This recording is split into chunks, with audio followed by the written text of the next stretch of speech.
మరిన్ని డీటెయిల్స్ చూస్తే తెలంగాణలో పార్లమెంటు ఎన్నికలపై ప్రధానమంత్రి నరేంద్ర మోదీ దృష్టి సారించారు. లోక్సభలో అత్యధిక ఎంపీ స్థానాలు గెలవడమే లక్ష్యంగా ప్రణాళికలు రచిస్తున్నారు. ఇందులో భాగంగా ప్రధాని మోదీ వరుసగా ప్రచారాల్లో పాల్గొంటూ దూసుకెళ్తున్నారు. ఇందులో భాగంగా రేపు తెలంగాణలో మోదీ పర్యటించనున్నారు. రేపు మధ్యాహ్నం నారాయణపేటలో భారీ బహిరంగ సభలో మోదీ పాల్గొననున్నారు. అనంతరం సాయంత్రం ఎల్బీ స్టేడియంలో మోదీ ప్రసంగిస్తారు.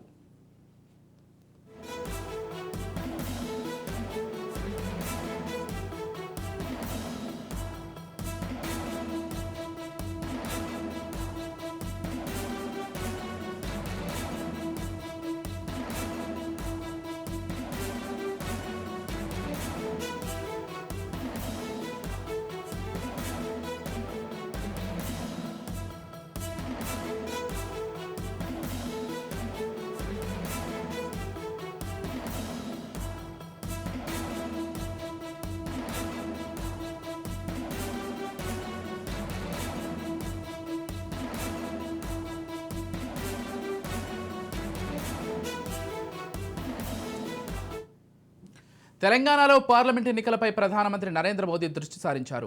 లోక్సభలో అత్యధిక ఎంపీ స్థానాలు గెలవడమే లక్ష్యంగా ప్రణాళికలు రచిస్తున్నారు. ఇందులో భాగంగా ప్రధాని మోదీ వరుసగా ప్రచారాల్లో పాల్గొంటూ దూసుకెళ్తున్నారు. ఇందులో భాగంగానే రేపు తెలంగాణలో మోదీ పర్యటించనున్నారు. రేపు మధ్యాహ్నం నారాయణపేటలో భారీ బహిరంగ సభలో మోదీ పాల్గొననున్నారు.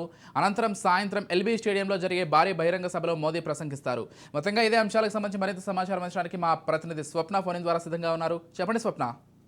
మొత్తానికైతే మోదీ మరొకసారి రాబోతున్నారు. మొన్న వచ్చినప్పుడు కూడా ఆయన చేసినటువంటి వ్యాఖ్యలు చూస్తున్నారు. అంటే మొన్న రాజ్భవన్ కి చేశారు, అదేవిధంగా వేములవాడ దర్శనం చేస్తున్నారు. బండి సంజయ్కి సంబంధించి వేములవాడ బహిరంగ సభలో మాట్లాడింది కానీ, లేదా వరంగల్ బహిరంగ సభలో మాట్లాడింది కానీ మనం తీసుకుంటే ఓవరాల్ గా ఖచ్చితంగా మేము తెలంగాణలో బాగా వేయబోతున్నాము, తెలంగాణలో 12 సీట్లు గెలవబోతున్నాము.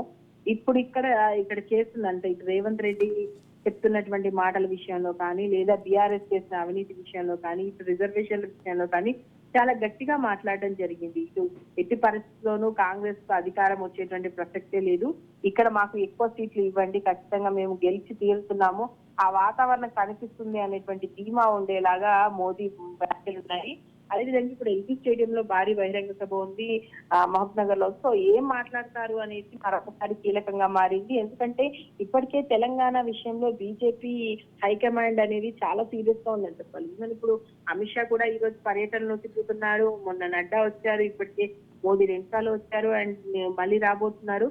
ఓవరాల్ గా ఉన్నటువంటి తక్కువ టైంలో, అంటే మామూలుగా ఇట్లా లాస్ట్ మూమెంట్ లో ఇక్కడికి మేము వస్తున్నాము, ఈ ప్లేస్ కి ప్రయారిటీ ఇస్తున్నామంటే దక్షిణాది అనేది మాకు ఎంత కీలకమో అర్థం చేసుకోండి అన్నట్టుగా మాట్లాడుతున్నారు. ఎందుకంటే నార్త్ వైపు ఉన్నటువంటి కాన్సన్ట్రేషన్ దక్షిణాది వైపు ఉండదు అనేటువంటి మాటలకు విరుద్ధంగా ఈసారి తెలంగాణలో స్పెషల్ ఫోకస్ చేశాము, తెలంగాణలో ఎక్కువ సీట్లు సాధించుకోవాలి, దక్షిణాదిలో విస్తరించుకోవాలి, ఉన్నటువంటి ఓట్ బ్యాంకింగ్ ఎత్తి పెంచుకోవాలి.